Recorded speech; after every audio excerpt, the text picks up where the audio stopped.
तो WrestleMania 38 versus स्टुपेंडियस होने वाला है, लेकिन अगर वहां डीमन फिन बैलर आ जाए तो स्टुपेंडियस इंटू 2 कर देना। So hello everyone and welcome back to new video. WrestleMania 38 के लिए ऑलरेडी हम लोग काफी एक्साइटेड है, इवन आने वाले मंडे नाइट रॉ के लिए बैलर वर्सेस डेमियन प्रीस्ट का यूएस टाइटल मैच ऑफिशियल है, लेकिन लगे ऐसा रहा है कहानी में एक ट्विस्ट आ सकता है और सीधा रेसलमेनिया के अंदर डीमन फिन बैलर की वापसी होगी और वो आके कैप्चर करने वाले यूनाइटेड स्टेट्स चैंपियनशिप को। बॉबी लैशली की डब्ल्यूडब्ल्यूई इंजरी को लेकर भी एक थोड़ी सी अच्छी न्यूज आई है सामने, प्लस कोडी रोड्स को डब्ल्यूडब्ल्यूई ने मल्टीपल टाइम मेंशन किया आज के मंडे नाइट रॉ के अंदर। और डब्ल्यूडब्ल्यूई का अगला सऊदी अरेबिया का शो कब होने वाला है एलिमिनेशन चेंबर के बाद, इसको लेकर भी कुछ अपडेट्स आई हैं सामने। So without wasting any time let's begin this video. लेकिन वीडियो पर हम लोग शुरू करते हैं एक अपडेट के साथ में। डब्ल्यूडब्ल्यूई की रिलीज सुपरस्टार के बारे में जुड़ी है और ये जुड़ी है ड्रेक मैवरिक के बारे में। हमने देखा 205 लाइव से भी एनएक्सटी से भी डब्ल्यूडब्ल्यूई ने आई गेस 2 बार और फायर रिलीज कर दिया था ड्रेक मैवरिक को। और होता कि रिसेंट टाइम में डब्ल्यूडब्ल्यूई तीसरी बार ड्रेक मैवरिक को एक बार फिर से हायर करती है। रिसेंट टाइम में रिपोर्ट आती है सामने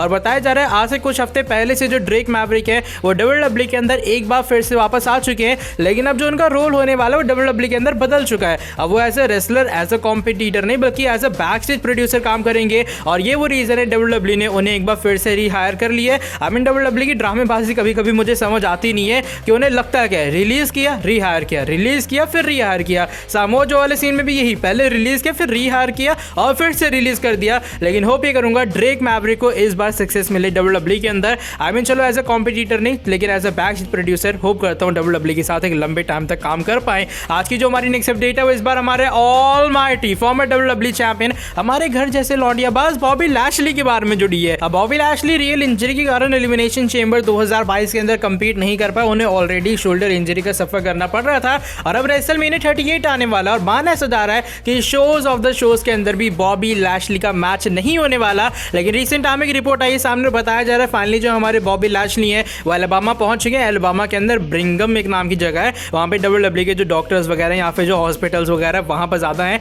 और वहां जाके बॉबी लैशली अपने चेकअप वगैरह करवाएंगे। वहां जाके एक्चुअल में पता लगेगा कितना टाइम लगेगा बॉबी लैशली को रिकवरी में। अब डब्ल्यूडब्ल्यूई डॉक्टर्स को उन्होंने विजिट तो करे लेकिन पूरा एग्जामिन करके फिर रिपोर्ट्स वगैरह जब आएंगे सामने तब जाके ओवरऑल पता लगेगा कि बॉबी लैशली डब्ल्यूडब्ल्यूई से कितने महीनों के लिए गायब रहेंगे। वो 1 महीना होगा, 2 महीना, 3 महीना, 4 महीना, या फिर बॉबी लैशली रेसलमेनिया से पहले आउट ऑफ नोवेयर वापस आ सकते हैं। ये बस आज से कुछ घंटे बाद हमें पता लगने वाला है। लेकिन होप ये करूंगा जो बॉबी लैशली जल्दी से जल्दी रिकवर हो और एक फास्ट रिकवरी के साथ में लैशली एक बार फिर से धांसुए में डब्ल्यूडब्ल्यूई के अंदर वापस आते हुए नजर आए। तो मैं बस ये कहना चाहूंगा अभी फिलहाल एग्जैक्ट टाइम पीरियड ऑफिशियल नहीं है। अब जैसी रिपोर्ट्स आएंगे सामने डॉक्टर्स की तरफ से उसकी अपडेट आपको डेफिनेटली चैनल के ऊपर मिल जाएगी। बाय द वे आज की जो हमारी नेक्स्ट अपडेट है वो डब्ल्यूडब्ल्यूई के एक और सऊदी अरेबिया के शो के बारे में जुड़ी है। अब पहली रिपोर्ट ऐसी आ रही थी सामने कि डब्ल्यूडब्ल्यूई एक साल में 2 सऊदी अरेबिया के शो करवाएगी। आगे एक शो के अगर आपको $50 मिलियन मिल रहे हैं तो भाई कौन बुद्धू इंसान है जो 2 शोज नहीं करवाएगा। अब हमने देखा कि एलिमिनेशन चेंबर 2022 का शो इस साल सऊदी अरेबिया में हुआ था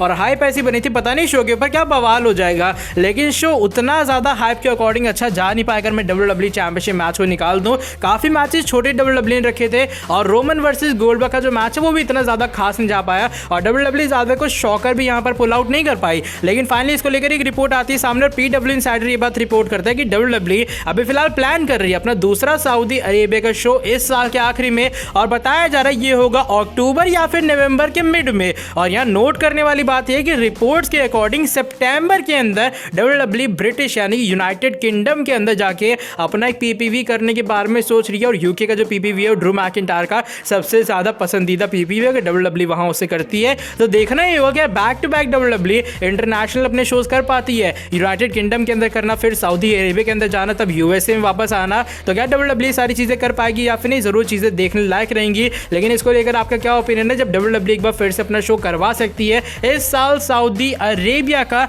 अभी फिलहाल बातें ऑफिशियल नहीं है लेकिन अगर डब्ल्यूडब्ल्यूई करवाती है तो ऐसा माना जा रहा है अक्टूबर या फिर नवंबर के मिड में होने वाला है। बाय द वे आज की जो हमारी सेकंड लास्ट अपडेट है वो इस बार कोडी रोड्स के बारे में जुड़ी है। अब कोडी रोड्स का डब्ल्यूडब्ल्यूई का डेब्यू कब होगा, उनकी रिटर्न डब्ल्यूडब्ल्यूई के अंदर कब होगी, इसका हमें बेसब्री से इंतजार है। अब रिपोर्ट्स तो ये बात कंफर्म कह रही है भैया कोडी रोड्स ने डब्ल्यूडब्ल्यूई के साथ में काम करना शुरू कर दिया है। इवन वो अपने बैक स्टेज प्रोमोज जाके रिकॉर्ड कर रहे हैं डब्ल्यूडब्ल्यूई के परफॉर्मेंस सेंटर के अंदर। लेकिन होता है ना जब तक ऑफिशियल नोटिफिकेशन ना आ जाए तब तक अंदर से संतुष्टि मिलती नहीं कि कोडी रोड्स डब्ल्यूडब्ल्यूई के अंदर है या फिर नहीं। लेकिन रिसेंटली मंडे नाइट रॉ के एपिसोड के अंदर काफी सारी चीजें होती हैं जहां पर हमारे ब्रॉक लेसनर आते हैं डब्ल्यूडब्ल्यूई चैंपियन और एज की वापसी होती है, फिन बैलर शो के ऊपर होते हैं और लोगन पॉल ने जाके ज्वाइन किया मिज को। तो डब्ल्यूडब्ल्यूई ने आज मंडे नाइट रॉ के अंदर एक बार नहीं, दो बार नहीं, बल्कि काफी बार कोडी रोड्स के वर्ड्स का मेंशन किया था। होता क्या, एज आके रिंग के अंदर चैलेंज करते, ओपन चैलेंज सभी को देते हैं, जिसके अंदर दम है वो आके चैलेंज कर सकते हैं। यहाँ पर काफी सारे रेफरेंस देते हैं, उनमें से एक रेफरेंस अनडिनाइबल है और बताया जा रहा है ये जो रेफरेंस है वो कोडी रोड्स को लेकर है।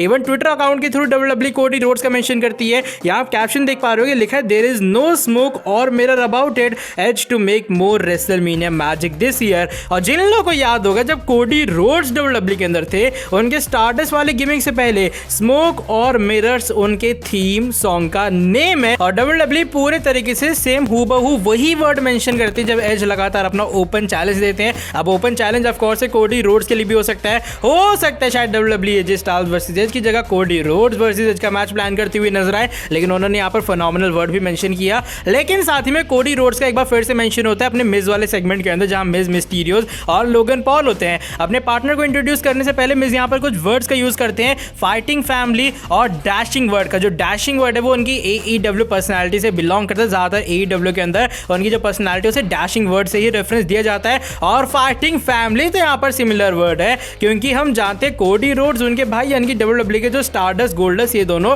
आपस में कंपीट करते हैं। इनकी पूरी जो फैमिली है वो एक फाइटिंग फैमिली ही है। तो डब्ल्यूडब्ल्यूई का लगातार कोडी रोड जैसे वर्ड्स मेंशन करना वो इत्तेफाक डेफिनेटली नहीं हो सकता है, वरना एक सेगमेंट में हो जाता, लगातार दो सेगमेंट में तो बिल्कुल भी नहीं होता। डब्ल्यूडब्ल्यूई पूरे तरीके से लगे ऐसा हाइप करना चाहती कोडी रोड्स का डेब्यू, या फिर डब्ल्यूडब्ल्यूई के पास कुछ और प्लान्स हो सकते हैं। क्या आपके हिसाब से कोडी रोड्स आके चैलेंज कर सकते हैं एज को, या फिर एजे स्टाइल्स वर्सेस एज का मैच ही होना चाहिए और कोडी रोड्स को चैलेंज करना चाहिए सेथ फ्रीकिंग रॉलिंस को? अपना ओपिनियन आप लोग शेयर करना कमेंट सेक्शन में। आज की जो हमारी नेक्स्ट एंड फाइनल अपडेट है वो रेसलमेनिया 38 स्टूपेंडियस के बारे में जुड़ी है। अब रेसलमेनिया 38 ऑलरेडी स्टूपेंडियस काफी बड़ा होने वाला, काफी तगड़ा शो होने वाला है, लेकिन लग गया इस तरह शायद डीमन फिन बैलर की शो के ऊपर वापसी हो सकती है। जिन लोगों ने आज का मंडे नाइट रॉ का शो देखा होगा, वहां पर फिन बैलर आते हैं और फाइनली आके वो चैलेंज करते हैं डेमियन प्रीस्ट के ओपन चैलेंज को, और वो कहते हैं वो टाइटल ले जाएंगे अगले हफ्ते मंडे नाइट रॉ में डेमियन प्रीस्ट के पास से। अब अगले हफ्ते रॉ के लिए वाला मैच ऑफिशियल, और काफी लोग पूछ रहे थे कि भैया अगले हफ्ते क्या होगा, क्या फिन बैलर एक ही बार में न्यू चैंपियन बन जाएंगे?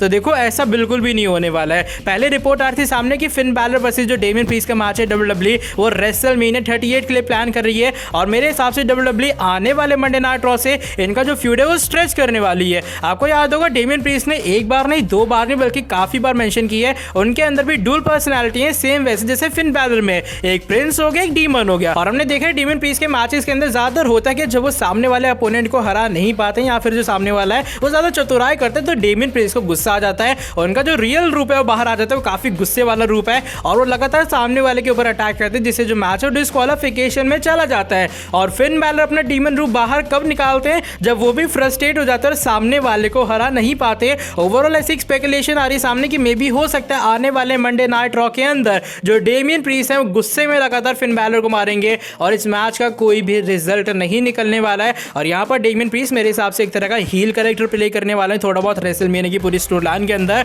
और इस हील कैरेक्टर के सामना करने आएंगे रेसलमेनिया 38 में डीमन फिन बैलर। क्योंकि अगर आप अपनी ऑल्टर ईगो बाहर लाओगे तो फिन बैलर भी डीमन बैलर को बाहर लाएगा, ताकि इन दोनों का आपस में क्लैश हो पाए। और फिर फाइनली रेसलमेनिया 38 के अंदर डेमियन प्रीस्ट को वीक डब्ल्यूडब्ल्यूई नहीं दिखाएगी और डीमन फिन बैलर फिर आके डिथ्रोन करेंगे, जो कि ऑफ कोर्स ही बात है एक वीक चीज नहीं होगी। और मेरे हिसाब से काफी अच्छा ऑप्शन भी होगा डब्ल्यूडब्ल्यूई के लिए, ताकि फिर से वो डीमन कैरेक्टर को हील करती हुई नजर आए। रोमन रेंज ने डीमन कैरेक्टर को हराया, चाहे वो कंट्रोवर्शियल मेथड में ही था, लेकिन एक हार के बाद सीधा आके टाइटल कैप्चर करना उस डीमन कैरेक्टर के लिए मेरे हिसाब से एक पॉजिटिव चीज है। क्या आपके हिसाब से डीमन फिन बैलर वापस आ सकते हैं? और फिर से बता रहा हूं ये जस्ट एक स्पेकुलेशन, अभी फिलहाल चीजें कंफर्म नहीं है। जैसे कोई रिपोर्ट आएगी सामने उसकी अपडेट आपको डेफिनेटली चैनल के ऊपर मिल जाएगी, लेकिन ये पॉसिबल सिनेरियो जो कि भी फिलहाल रेसलमेनिया को लेकर हो सकता है। बाय द वे आज की वाली वीडियो बस यहीं तक थी। अगर ये वीडियो पसंद आई तो फटाफट से नीचे वीडियो को लाइक कर देना, साथ में जो लोग चैनल के ऊपर नहीं सब्सक्राइब नहीं किए सब्सक्राइब कर देना चैनल को, और बेल नोटिफिकेशन को भी कर देना ऑन। मिलता हूं आपसे आके